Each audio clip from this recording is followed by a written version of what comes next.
sekalian, sebelum kita mulai pelajaran hari ini, Ibu meminta kepada ketua kelas untuk menyiapkan kelas sekaligus memimpin doa sebelum memulai pembelajaran. Ketua kelas dipersilakan. Siap, 1. Sebelum kita belajar marilah kita berdoa. Berdoa sesuai keyakinan kita masing-masing. Doa dimulai. Doa selesai. 3. Assalamualaikum. Waalaikumsalam. 4 dulu.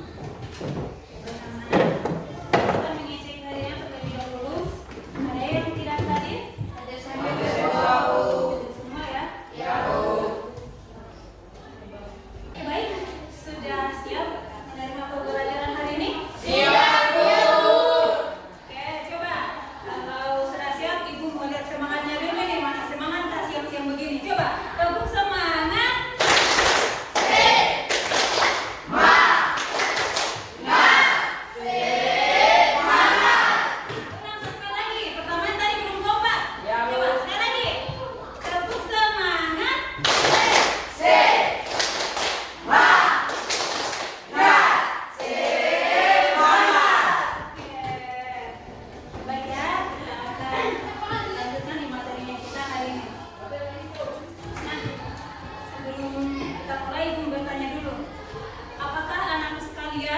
Pernah melihat orang yang memasak nasi, atau mungkin kalian sendiri yang memasak nasi, mungkin pernah? Bagaimana prosesnya?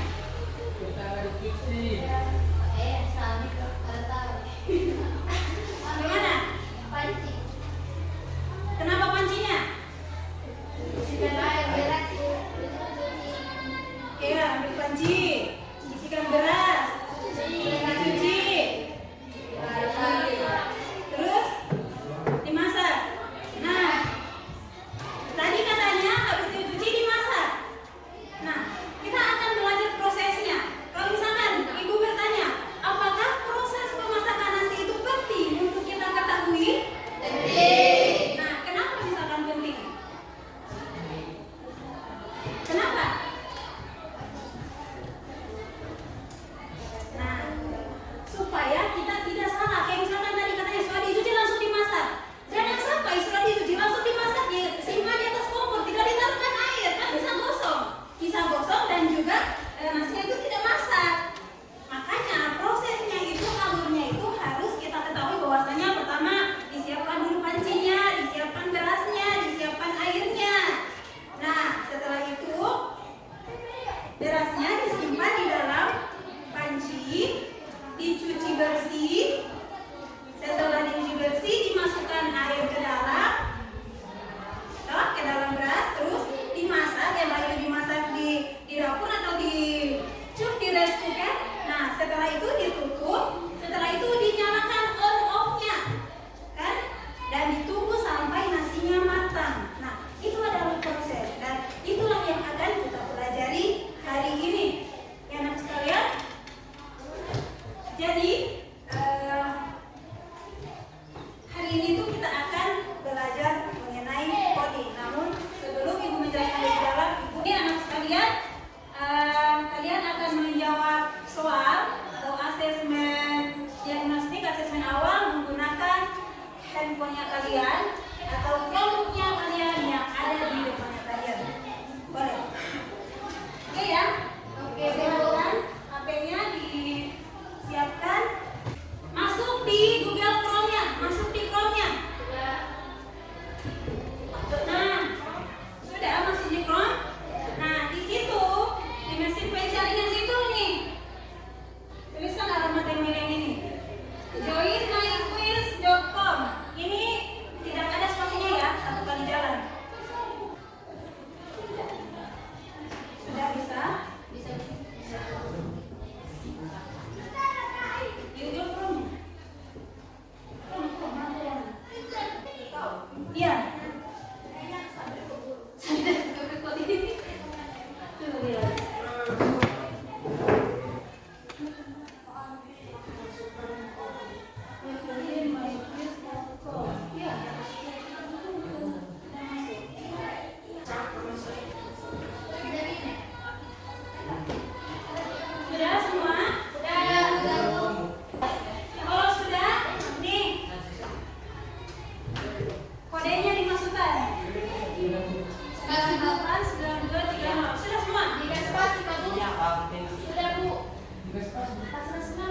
Iya, boleh. Harus dikasih masuk namanya supaya ditahu siapa yang sudah login.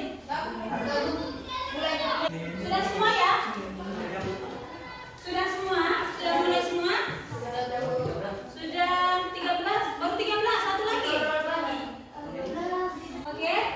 Jadi, kuisnya ini waktunya cuma 30 detik. Coba kita mulai ya. Siap semua ya?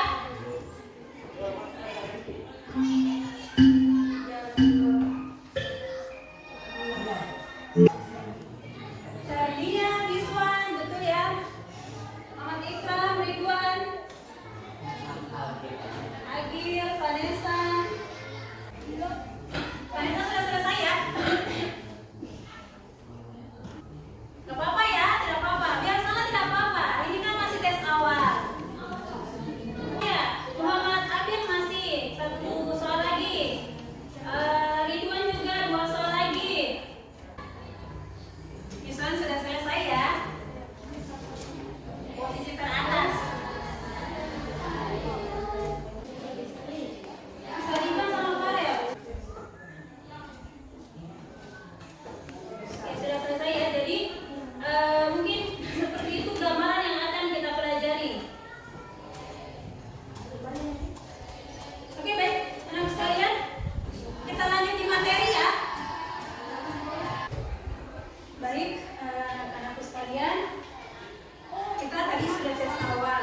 Jadi sekarang itu alur materinya kita Ibu akan menjelaskan dulu apa itu coding atau mengenai pelajaran kita hari ini. Nanti setelah Ibu menjelaskan, nanti ada sesi tanya jawab. Kalau misalkan ada pembahasan kita yang tidak dipahami, boleh bertanya. Persilakan untuk bertanya ya. Nah, setelah itu nanti akan ada sesi diskusi. Jadi nanti kita akan bagi kelompok secara heterogen. Nah, dan di dalam kelompoknya itu nanti terdiri dari 4 sampai 5 siswa. Jadi nanti 3 kelompok. Gitu ya. Nanti setelah kita diskusi kelompok, masing-masing kelompok akan mempresentasikan hasil diskusinya di depan kelas. Gitu ya. Oke.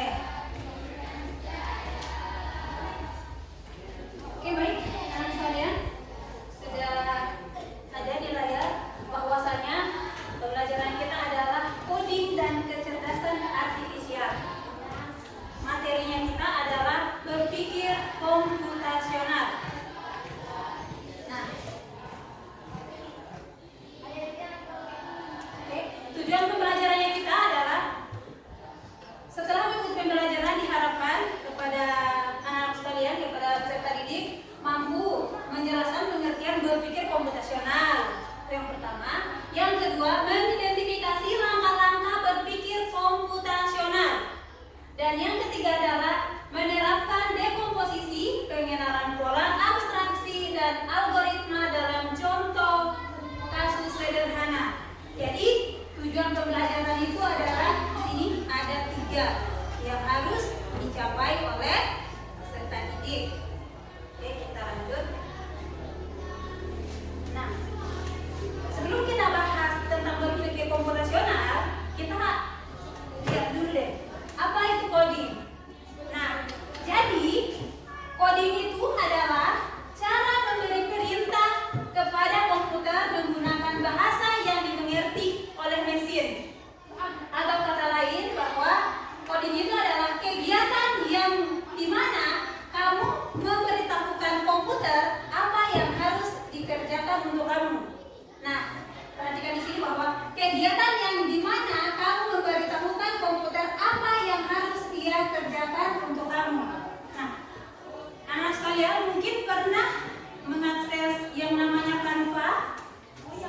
Pernah? Atau ChatGPT? Pernah ChatGPT. Nah, di ChatGPT itu kan kita memberikan instruksi kepada komputer dengan apa yang kita mau. Misalkan kita meminta kepada komputer buatkan saya makalah tentang IPS misalkan dengan judul apa seperti itu. Maka di ChatGPT itu dia akan langsung tampilkan apa yang kamu minta. Nah, dan itulah yang disebut dengan coding. Oke.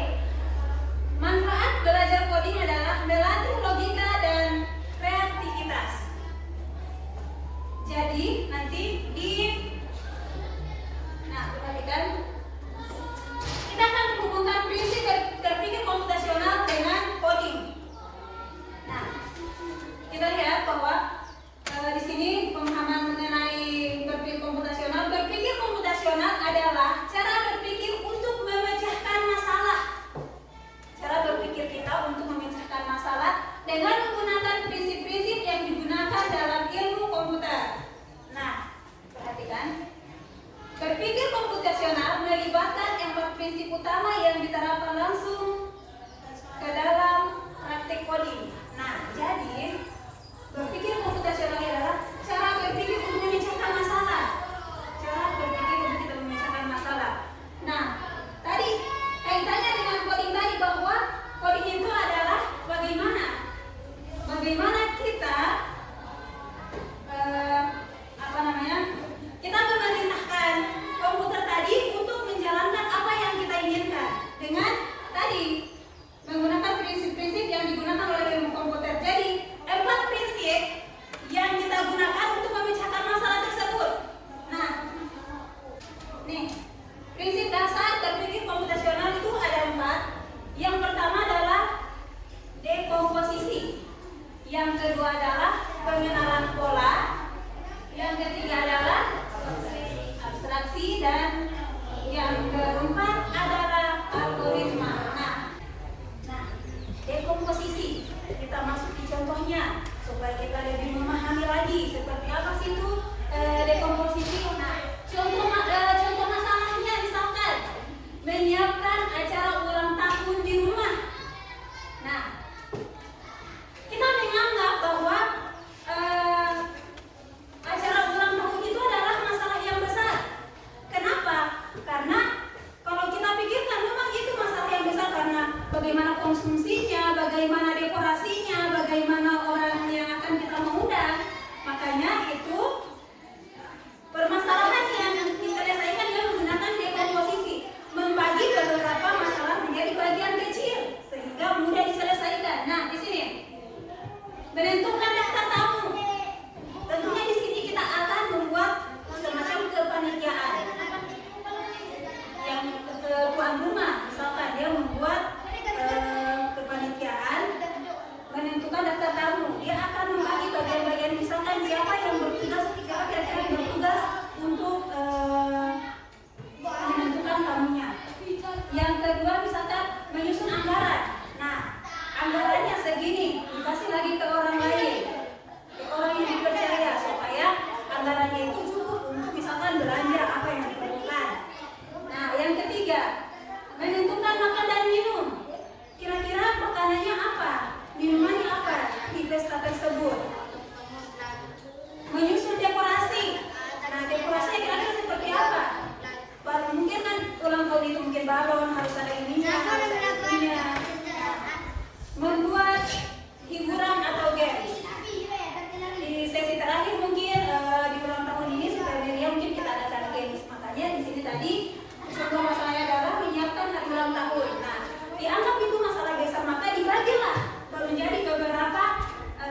saya. Jumlahnya 5 dengan harganya tadi sama. Harganya penting. Jadi itu tadi, mengambil informasi yang penting, nama barangnya, jumlahnya, harganya. Yang tidak penting tadi, misalkan di contoh tadi itu adalah warna kemasannya. Mau dia putih, mau dia pink, mau dia ungu, itu tidak penting. Juga bentuk tulisannya itu untuk di abstraksi.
Kelompok satu sudah?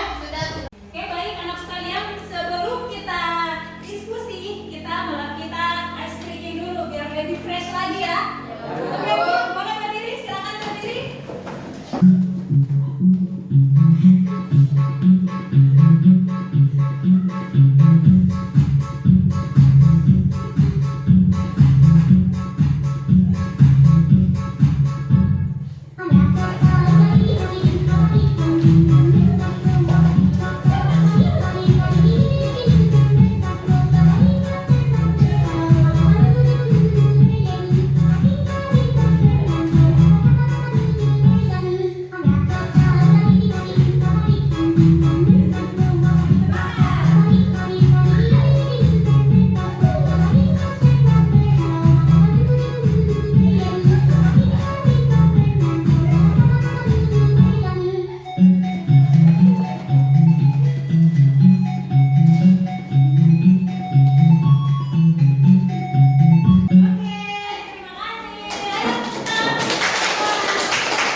Oke, baik. Karena yang pertama adalah kelompok satu dan kelompok satu sudah selesai, maka kelompok satu dipersilakan untuk mempresentasikan hasil diskusinya. Assalamualaikum warahmatullahi wabarakatuh. Waalaikumsalam warahmatullahi wabarakatuh. Perkenalkan kami dari kelompok 1, saya Darmia. Di samping saya ada Ferda, Farel, Wilson, dan Abid. Di sini kami akan mempresentasikan hasil diskusi kelompok kami. Tanpa saya silakan sebentar.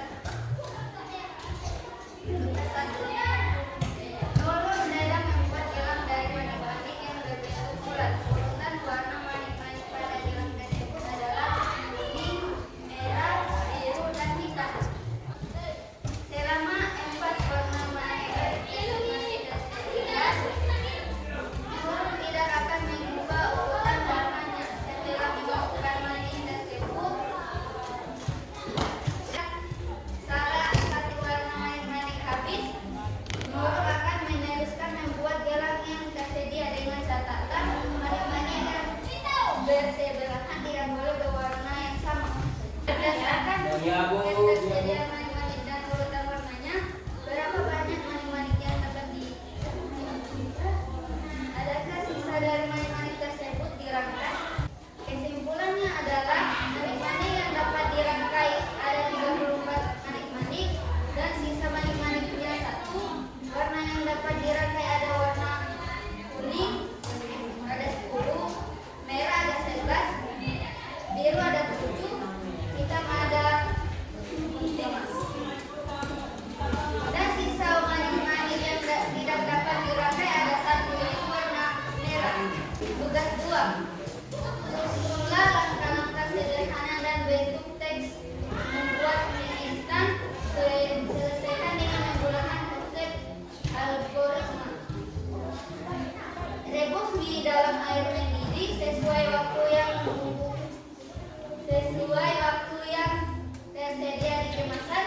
Lalu tiriskan, masukkan bumbu dalam mangkuk, tambahkan mie dalam air tersebut, lalu aduk rata hingga campur. Sajikan mie instan sesuai selera. Demikian dari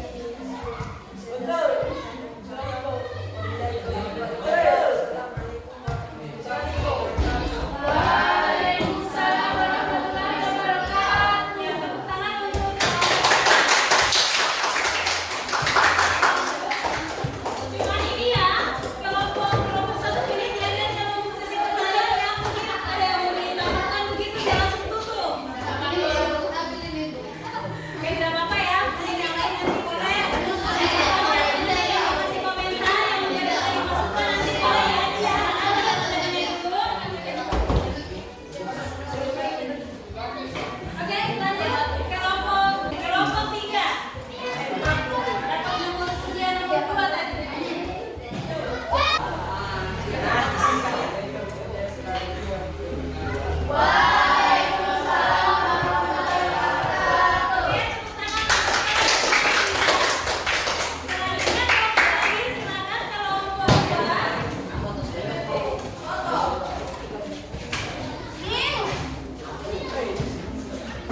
formatif. Siapa? Supaya kita mengetahui sejauh mana pelajaran tadi anak-anak sekalian pahami. Oke? Nah, oke, asesmen formatifnya kita akan menggunakan Kahoot. Oke, boleh? Kalian akan menggunakan handphone lagi. Gunakan handphonenya dan gunakan Chromebooknya. Silahkan buka kembali Chrome-nya.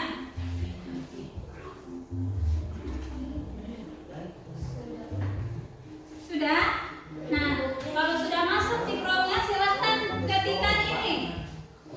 Kahoot.it. 2 O ya, Kahoot.it. Sih tadi. Kahot. Ah, Kahot. 700. Iya, digabung. 898.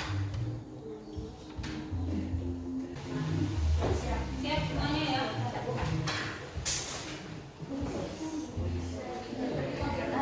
Nah, semuanya ya gitu ya. Nah, abstraksi yang tidak penting ya, di abstraksi itu dia menyaring informasi yang penting. Oke. 3.230. Diskon peringkat ketiga ya. Dan dia. Saya pertama.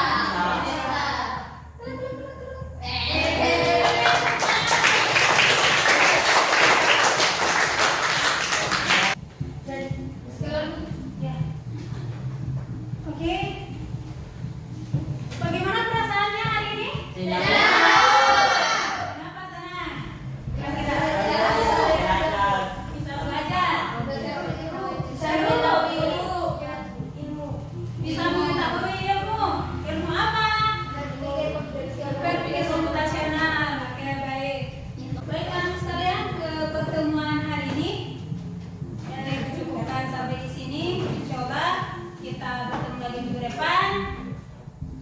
Anak sekalian, untuk tugasnya silahkan belajar lagi, cari lagi informasi lagi di entah itu di internet atau di mana mengenai pembelajarannya kita hari ini.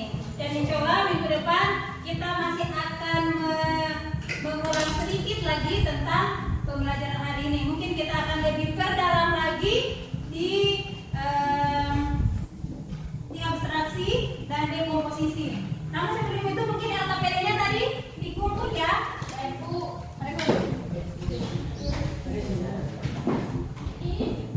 Ya, sudah semua ya. Oke, baik, sebelum kita pulang nanti sebentar mejanya dirapikan lagi ya. Sebelum kita pulang, Ibu kembali meminta kepada ketua kelas untuk menyiapkan sekaligus memiliki doa agar perjalanan kita dari sekolah sampai